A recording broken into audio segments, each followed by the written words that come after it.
আমি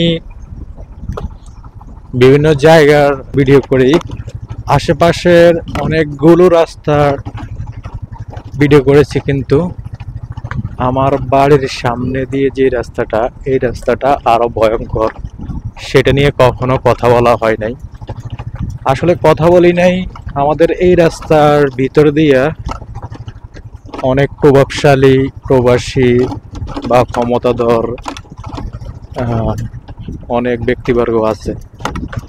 ওনারা চাইলে সমাধান করতে পারে।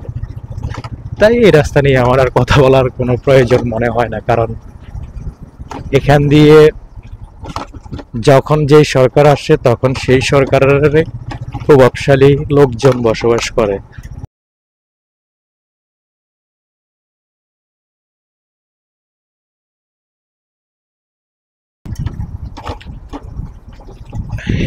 এটা হচ্ছে আমাদের বাড়ির সামনে দিয়ে রোডটা গিয়েছে। এই পুকুরটার মধ্যে আমি গোসল করি। এই রাস্তাটার পশ্চিম পাশে হচ্ছে হাজিরপাড়া ইউনিয়ন, আর পূর্ব পাশে হচ্ছে চন্দ্রগঞ্জ ইউনিয়ন। এটা হচ্ছে আমাদের বাড়ি, আর আমি গোসল করি এখানে। এটা হচ্ছে আমাদের বাড়ি।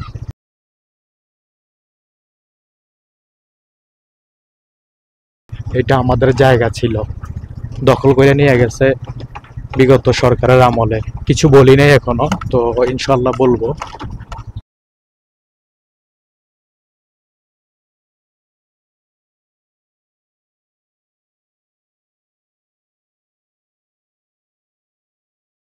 তাই এখান দিয়ে ইচ্ছে করে না ভিডিও করার জন্য, কিন্তু আজকে হাজিরপাড়ার একটা ভিডিও করার পরে ভিতরের রাস্তা দিয়ে এখান দিয়ে আসছি, তাই একটা ভিডিও করেই নি।